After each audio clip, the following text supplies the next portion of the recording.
Bonjour, bonjour, je suis très heureux de vous retrouver. School TV Le Mag, vous le savez, une demi-heure consacrée à l'éducation de vos enfants. À chaque fois, une thématique forte sur le plan local et ou national avec Alix Nguyen. Salut Alix. Salut Patrick. Oh, je me suis appliqué. Oui. C'est pas si souvent limpide que ça. Ouais. Allez, c'est parti pour le sommaire de cette nouvelle émission. Alors, on danse. Et oui, le MAG vous emmène à la découverte de trophées pas comme les autres aujourd'hui, les trophées danse et diversité, avec pour objectif de favoriser la pratique de la danse auprès d'adolescents de zones d'éducation prioritaires et rurales. Et ça marche, vous le verrez dans un instant. Une deuxième édition qui se veut pour le moins novatrice, encore plus ouverte, avec la promotion d'un concours sur les réseaux sociaux. Le but est très clair, partager la richesse des esthétiques chorégraphiques avec le plus grand nombre. Il y aura une loupe, Alix? Oui, je vous parle de l'association Article 1 qui s'engage auprès des jeunes via le mentorat. Dans une quinzaine de minutes, au cœur de l'expression orale que voici. Bonjour Julie, Julie Barrault. Bonjour. Présente. Vous allez bien? Très bien. Merci d'avoir accepté notre invitation. Vous êtes l'heureuse coordinatrice des projets scolaires à Chaillot, le mythique Chaillot, effectivement, le Théâtre National de la Danse, également au plateau Anne Pizet. Bonjour Anne. Bonjour. Merci d'avoir accepté notre invitation, déléguée générale en charge de la cohésion sociale pour la Fondation Culture et Diversité. Qu'est-ce que cette fondation? Alors la Fondation Culture et Diversité... Vous avez vu la petite surprise, attaque, elle ne s'attendait pas, boum. La Fondation Culture et Diversité, c'est la fondation d'entreprise du groupe Fimalac. Elle a été créée par Marc Ladré de la Charrière il y a presque 20 ans maintenant, en 2006, avec pour enjeu de donner accès aux arts et à la culture à des jeunes issus de territoires d'éducation prioritaire ou de milieux modestes. Et donc, il y a deux axes dans sa fondation. Ouais. L'accompagnement au métier de la culture, et c'est notre axe égalité des chances, et l'axe cohésion sociale dont on va plus parler aujourd'hui. On développe des programmes d'éducation artistique et culturelle. Et ça tombe bien, on y vient et on en parle également avec Éléonore Laménière. Bonjour, via Skype, enseignante, professeure d'espagnol, référente de la classe de seconde du lycée Eugénie Coton à Montreuil. J'essaie de regarder derrière vous, derrière vos épaules, s'ils ne se cachent pas. Ouais, ils sont... J'ai quand même le sentiment qu'ils sont pas loin, là. Ils sont pas là. Comment ça va, Éléonore? Comment se passe cette année? Ça va très bien, merci. Je suis ravie d'être parmi vous et de pouvoir partager mon expérience avec ma classe. Ben oui, alors racontez-nous, alors, qui a contacté qui? Comment vous en êtes venu justement à participer à cette aventure? Et que représente ce concours pour vous? Alors, en fait, je suis régulièrement des formations proposées par l'Académie de Créteil aux professeurs dans le cadre de projets artistiques. On peut, en tant que professeur, suivre des formations en danse, en musique, pour envisager des projets ensuite avec des artistes. Donc, j'étais dans une mail list et j'ai été contactée par le Théâtre de Chaillot, qui faisait un appel à candidature aux professeurs d'Île-de-France qui seraient susceptibles d'être intéressés pour un projet avec la Fondation... Culture et Diversité, et le projet était bien détaillé. J'ai tout de suite pensé que ça irait parfaitement à une de mes classes de seconde au lycée Eugénie Coton à Montreuil, étant donné qu'ils n'ont pas d'enseignement artistique en seconde professionnelle. Voilà, donc j'ai envoyé un mail, j'ai répondu présente et j'ai été acceptée dans le projet. Quelle énergie, quelle fraîcheur, et ça coïncide parfaitement justement avec Chaillot. Comment a commencé justement l'aventure, votre association? Ça a commencé comment toutes les deux? Le mariage. Le mariage, allons-y. En fait, depuis 2010, la Fondation Culture et Diversité développe les trophées d'impro. Donc c'est un peu le grand frère des trophées danse et diversité. Okay. Et il y a eu une envie de travailler l'éducation artistique et culturelle en danse. Naturellement, la Fondation, et Anne n'hésite pas à me compléter, s'est tournée vers Chaillot, qui est le Théâtre National de la Danse, qui est dirigé depuis avril 2021 par le chorégraphe Rachid Ouramdan, qui a souhaité en faire le théâtre des diversités, diversité des artistes programmés, des publics qu'on accueille. Et ensemble, on a donc développé depuis l'année dernière les trophées danse. Donc là, c'est la deuxième édition. Qui s'accompagne d'un volet digital dont on vous reparlera tout à l'heure. Si vous deviez me le résumer justement, ce concours, il symbolise quoi, il représente quoi pour vous? Alors, pour les trophées danse et diversité, l'enjeu, c'est vraiment d'amener la jeunesse à découvrir la danse dans ses diversités d'esthétique et se dire que la danse, elle est pour tout le monde. Ce qu'on a remarqué aussi avec Chaillot, c'est qu'en fait, tout le monde danse. On a tous une pratique amateur pour des moments festifs. Et chacun son style. Chacun son style. Voilà. Et il y a beaucoup de danse sur les réseaux sociaux aussi pour les jeunes. Et nous, notre envie, c'était aussi de se dire qu'on pouvait, à l'échelle nationale, avec Chaillot, développer un programme qui permettrait à des jeunes de découvrir des univers artistiques et de travailler ensemble autour d'une chorégraphie et de pouvoir après la présenter dans leur établissement scolaire, mais aussi sur des grandes scènes, comme à Chaillot. C'est ce qui s'est passé la semaine dernière. Chorégraphie signée Rachid Ouramdan, ça donne ça.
Voilà, signé donc phrase chorégraphique signée Rachid Ouramdan. Quelle a été la réaction de vos élèves quand vous leur avez dit justement que vous souhaitiez qu'ils participent à cet événement?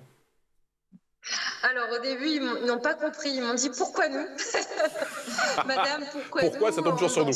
C'est une classe avec beaucoup de garçons en plus qui aiment plutôt le football et qui n'ont jamais dansé. Donc ils étaient assez réticents. Et je leur ai montré qu'en fait c'était une façon de les valoriser, le côté artistique qui résidait en chacun d'eux sans qu'ils le sachent. Et j'ai aussi mis en avant quelque chose, c'est que les banlieues étaient beaucoup stigmatisées et pas assez mises en avant pour des choses positives. Donc j'ai voulu leur montrer qu'on allait être mis à l'honneur sous un prisme très positif. Et ils ont commencé à venir avec beaucoup plus d'enthousiasme, mais ça a été difficile tout le long. On va pas mentir, ça a été très compliqué. Par contre, ils ont tenu, ils ont été vaillants et courageux. Et finalement, à la fin, ils en sont ressortis en me disant on ne regrette pas, c'était chouette, quelle belle expérience. Mais ça a été très difficile au début, il y a eu quelques réticences. Ouais, c'est leur manière à eux de vous dire finalement qu'ils ont peut-être adoré. Mais bon, c'était super, on ne veut pas le dire trop fort, mais merci finalement, Éléonore, c'était super, Alix. Oui, Julie, de votre côté, au Théâtre Chaillot, comment est-ce que vous y êtes pris pour les intéresser, ces élèves qui spontanément ne sont pas attirés par la danse?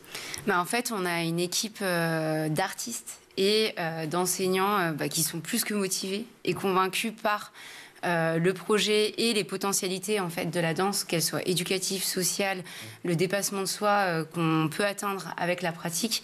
Et pour les citer, des artistes de cette deuxième édition, dont certains avaient déjà fait la première, on avait Delphine Yougman, Joël Frick, Femi Akano, qui a travaillé justement avec la classe d'Éléonore, et Claire Moineau. Et donc chacun, en fait, avec leur univers artistique. Delphine Yougman, elle vient de l'univers d'Oana Harin, la méthode du mouvement qu'il a élaborée, qui s'appelle la Gaga. En face, on a Claire Moineau de la compagnie Burnout, qui est spécialiste du popping, une des danses de hip-hop. Joël Ifri, qui a beaucoup dansé avec José Montalvo et qui pratique un métissage des danses. Et ça, c'est dans l'ADN du projet, c'est-à-dire montrer à quel point la danse est riche et que, à travers les univers de leurs artistes intervenants, qui ont conduit 20 heures de pratique dans les établissements scolaires, on arrive à en fait un grand métissage. Et on voit que c'est riche et qu'on ne peut pas juste réduire les choses au mot danse, à vrai dire. Et d'ailleurs, pour préciser les choses, le projet est déployé en fait en simultané sur 2 territoires. Le centre Val-de-Loire d'une part et la région Île-de-France d'autre part. Et au final, ça fait combien d'élèves? En tout, cette année, on était sur 150 lycéens sur les deux territoires. Et à peu près pareil l'année dernière où on avait travaillé avec des collégiens. Donc ça fait 300 au final? Là, en 2 ans, on a touché 300 élèves, 300 à élèves. travers le dispositif. Effectivement. Et chacun ayant vécu 20 heures d'atelier, ayant restitué une création chorégraphique unique qu'ils ont construite en collaboration avec les artistes. Et les chorégraphes, pardon, justement, ne sont pas là pour en parler, mais eux, ils vous ont dit quoi de leur expérience? À chaque fois, c'est fort parce que il faut arriver à créer un lien de confiance avec les élèves. Donc, ça se construit pas à pas pendant les ateliers. Ils sont souvent très émus parce que c'est vrai que lors des rencontres régionales qui ont eu lieu la semaine dernière, on a été galvanisés de ça avec Anne. C'est toujours des moments pleins de sens lorsqu'on mène des projets d'éducation artistique et culturelle. Là, on voit que ça se concrétise, là, une certaine forme d'excitation, un peu de peur aussi. C'est l'aboutissement. On sait, Éléonore en parlait, il faut aussi arriver à les capter, les jeunes, c'est pas évident. En fait, c'est une vraie exposition de soi. La danse, c'est aussi se mettre à nu, c'est aller dans une zone de danger un petit peu. Et puis, on sait qu'à l'âge de l'adolescence, au lycée, c'est pas évident de sortir de sa zone de confort. Et donc, c'est un vrai challenge à chaque étape. Et c'est ça qui est merveilleux, c'est de voir que avec l'énergie des artistes, avec l'énergie des enseignants, en fait, il y a eu un vrai dépassement individuel et collectif. Est-ce qu'ils se produisent devant les autres élèves du lycée? Oui. Alors, il y a une restitution. Il y a une restitution dans chaque établissement scolaire partenaire et les restitutions après sur les scènes dont on parlait tout à l'heure à Chaillot et au CCN, au Centre chorégraphique national de Tours. Ouais. Et en effet, dans les établissements scolaires, c'est presque encore plus dur pour les jeunes parce qu'ils se mettent à nu devant leur copains de classe et d'autres classes. C'est comme le saut en parachute. Une fois que tu t'es lancé, tu peux plus reculer. Éléonore, ça s'est passé comment justement ces journées de rencontres régionales? Il y a les répétitions le matin, on répète ses gammes, on est un peu stressé, j'imagine. Et l'après-midi, on donne tout, on lâche tout, on n'a plus le choix. C'est ça. Le matin, on a été accueillis à Chaillot, les élèves ont découvert le lieu et ont découvert la scène. Et c'est la première fois pour tout le monde d'ailleurs à ce moment-là, une scène, tout ce qui est le son, la lumière, ils découvraient le contexte et ils ont pris conscience de l'ampleur du phénomène parce qu'ils ont rencontré les autres lycéens aussi. Et là, on est rentré dans le vif du sujet et j'ai senti un changement de mentalité à ce moment-là. Les élèves se sont rendus compte que c'était important et ils ont pu danser sur scène pendant 30 minutes, prendre leur marque. Puis on a eu une répétition générale avec tous les lycées. Donc tous les lycées se sont découverts. Chacun a pu regarder chaque groupe. Et l'après-midi, on a tout donné avec le public, invité à assister au spectacle. Et qu'est-ce que vous avez ressenti, vous, justement, sur un plan personnel ? Sur un plan personnel, c'est l'aboutissement d'un très grand nombre d'heures sacrifiées de cours pour aller danser. Donc c'était un peu de stress et beaucoup de joie. J'étais extrêmement émue de voir mes élèves sur scène, dans une situation de grand inconfort, mais pourtant à l'aise à la fois. Et j'ai été très émue. Mon collègue qui m'accompagnait, M. Guyancourt, était extrêmement ému aussi. J'étais très fière d'eux. Et ça me donne envie de recommencer d'autres projets de ce type. Et Éléonore, est-ce que vous avez vu un avant-après chez vos élèves en termes de confiance en soi, de rapport au corps ? Alors, en termes de cohésion de groupe, j'ai vu un avant-après. Ils ont appris à se connaître parce que 20 heures de danse ensemble à l'extérieur du lycée, ça soude une équipe d'élèves. J'ai appris à mieux les connaître.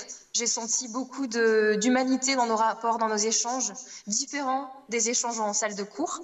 Ils sont venus me poser des questions sur moi. On a pu discuter d'égal à égal, chose rare quand on les a en cours et qu'on est dans une posture d'enseignant au tableau face à eux. Et au niveau de leur rapport au corps et à la scène, j'ai senti qu'il y avait plus d'aisance à prendre leur place dans l'espace. Au début, ils étaient sur les côtés d'une salle de danse, ils ne voulaient pas prendre la place au milieu. Et puis là, ils allaient devant, ils allaient face au public. Ceux qui étaient un peu cachés pendant la répétition derrière le rideau venaient se positionner pour que tout le monde les voie. Donc oui, je pense qu'ils ont beaucoup appris en termes d'assurance et de rapport au corps. Beaucoup appris. Julie, c'est ça qui est génial avec la danse, c'est que peu importe son style, peu importe son niveau, on peut, j'ai envie de dire, monitorer, mesurer assez rapidement ses progrès. Bah, oui, en fait, il y a le collectif qui porte. Là, on travaille avec des classes. D'ailleurs, on l'a vu, nous, le passage du collège au lycée, ça n'a pas forcément été aussi simple que ce qu'on pensait, parce que peut-être qu'avec les collégiens, notamment les 6e, il y a encore une certaine fraîcheur pour se lancer à corps perdu dans un projet. Là, il faut aller les chercher. Et justement, ce que disait Éléonore sur disparaître dans le rideau pour surtout ne pas être devant. Vous l'avez vu? Oui, parce qu'en fait, on fait tout un suivi. L'image de soi, elle est terrible. Qu'est-ce que je donne à montrer? Est-ce que je sors de la posture que normalement j'occupe? Attendez, question toute bête, mais on a le droit de filmer ou pas? Parce que c'est ça aussi, j'imagine, au lycée. Est-ce qu'ils ont le droit... non. Ils ont peur de finir sur TikTok. Est-ce qu'ils peuvent finir sur les réseaux sociaux, tout ça? Alors nous, on fait très attention, évidemment, aux questions de droit d'image. Donc on demande aux jeunes, aux parents. Après, l'enjeu, c'est aussi de pouvoir montrer et partager le travail qui a été fait. Bien sûr. Il y a un site internet des Trophées Danse et Diversité.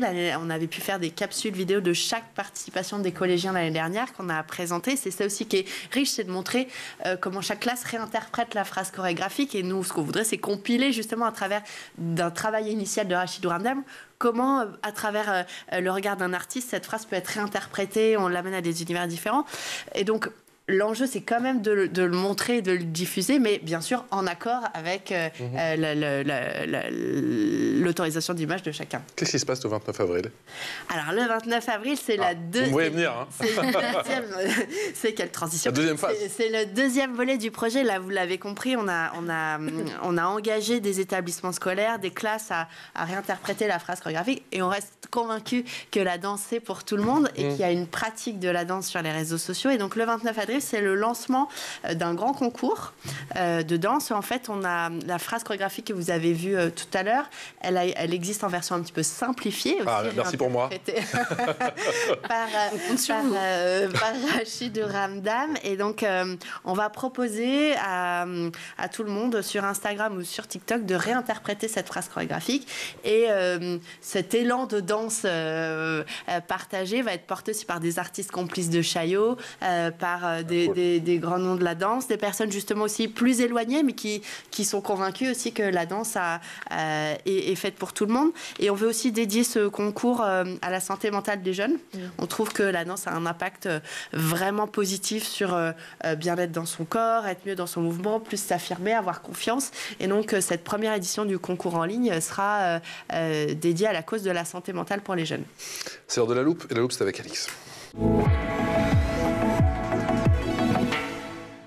Alix, aujourd'hui, on parle d'une association qui, depuis 20 ans, s'engage pour donner à chaque jeune les clés de la réussite, quel que soit son milieu social, grâce au mentorat. Et oui, et cette association, c'est Article 1, né de la fusion de Fratelli et Passeport Avenir, deux acteurs de la lutte contre les inégalités.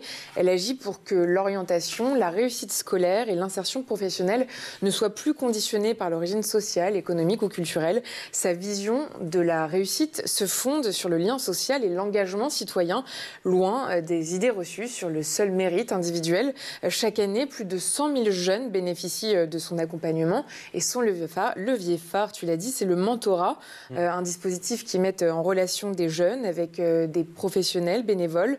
L'objectif est d'aider ces jeunes à mieux comprendre leur choix d'orientation, de les accompagner dans la construction de leur parcours, mais aussi de leur donner les codes du monde professionnel encore trop opaques pour ceux issus des milieux défavorisés. On regarde ce que ça donne en image. Article 1 nous aide à s'intégrer professionnellement, personnellement. Article 1 m'a beaucoup aidé au niveau de mon orientation et ma filière.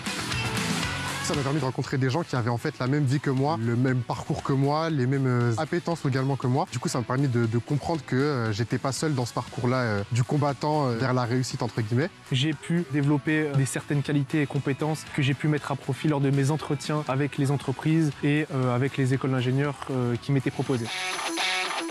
C'est vraiment tout gagné quoi, chez Article 1.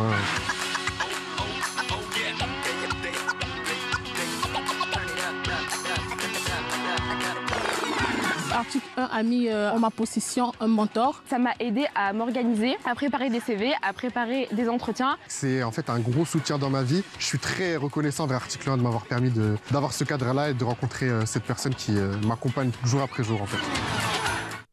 Et pour ce qui est de l'actualité, en 2021, Article 1 a lancé demain.org, une plateforme gratuite de mentorat développée dans le cadre du plan gouvernemental Un jeune, un mentor. Anne, une initiative comme les trophées, vous pensez que ça peut avoir un impact aussi à long terme sur les trajectoires individuelles de ces jeunes ? C'est ce qu'on espère, en tout cas, avec le développement d'actions d'éducation artistique et culturelle.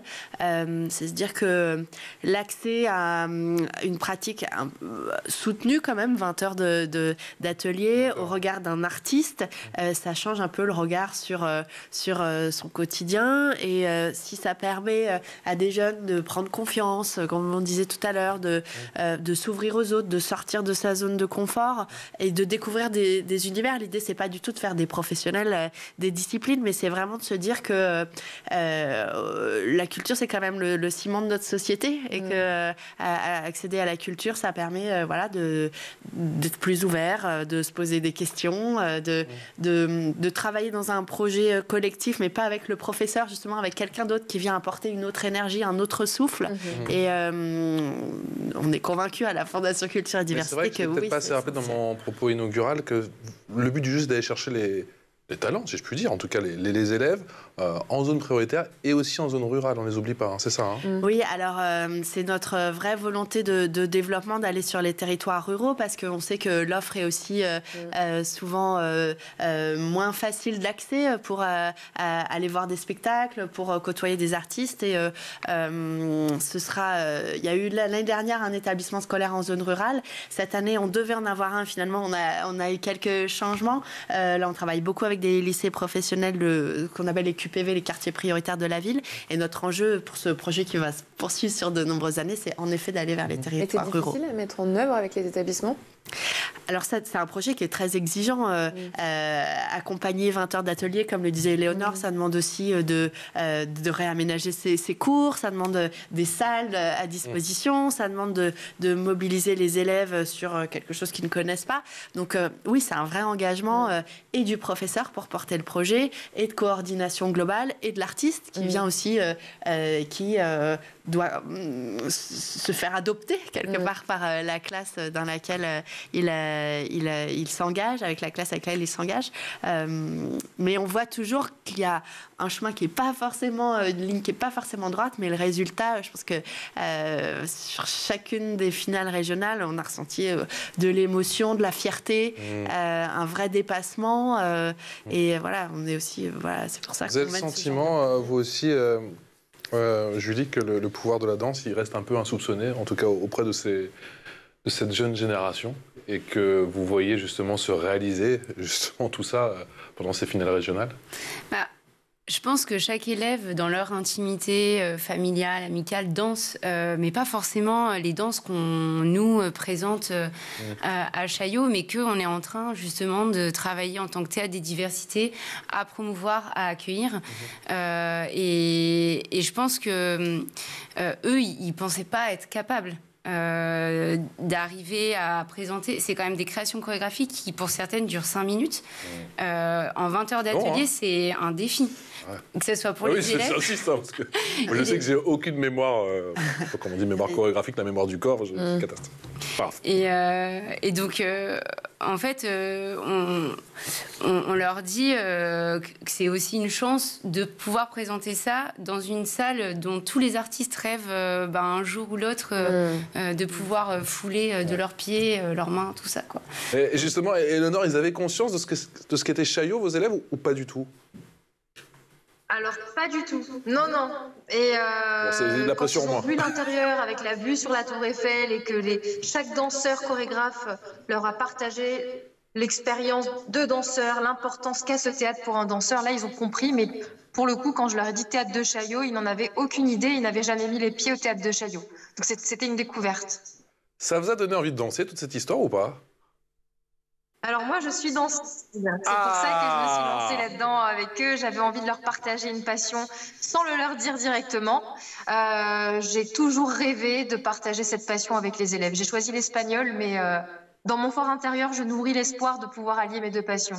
Allez. Vous avez le sentiment que vous êtes connecté encore un petit peu plus ou d'une manière différente avec eux à travers cette expérience?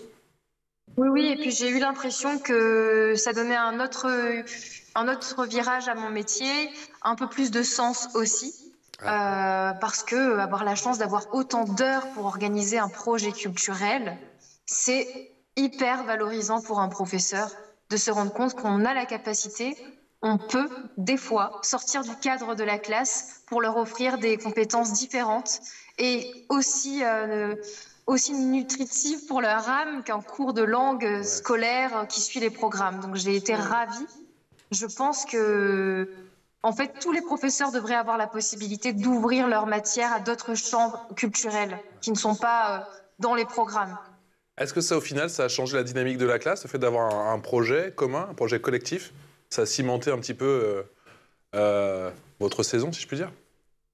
En fait, on envisage en fait un voyage scolaire pour l'année prochaine et j'envisage de continuer sur cette voie avec des choses qui se rapprochent peut-être plus du monde hispanophone en découvrant ensemble le flamenco ou en découvrant les danses cubaines, mais rester connecté à cette porte qu'on a ouverte. J'aimerais qu'on continue à explorer la voie qui a été ouverte en fait. Tu sais, après Chaillot, ils vont à Cuba, les gars. Tout va bien. J'allais dire qu'il faut revenir à Chaillot, parce que nous, on est lieu de la Biennale de flamenco depuis des années. Et l'année prochaine, c'est le retour de la Biennale. Bon. Eh ben, écoutez, on refera une émission et on vous suivra effectivement à l'occasion de cette biennale. Merci infiniment, en tout cas, à toutes les trois de nous avoir présenté effectivement ce si beau concours. Julie Barrault, coordinatrice des projets scolaires au Théâtre National de la Danse, donc à Chaillot. Anne Pizet, déléguée générale en charge de la cohésion sociale pour la Fondation Culture et Diversité. Si on veut se renseigner sur la Fondation, www.fondationcultureetdiversité.org. Il n'y a pas de piège, c'est .org les copains. Et Éléonore Laménière, enseignante, professeure d'espagnol, on l'aura compris, référente de la classe de seconde du lycée Eugénie Coton, du côté de Montreuil. Merci à toutes les trois. Alix se retrouve demain. À demain. Pour mon plus grand bonheur. Excellente journée.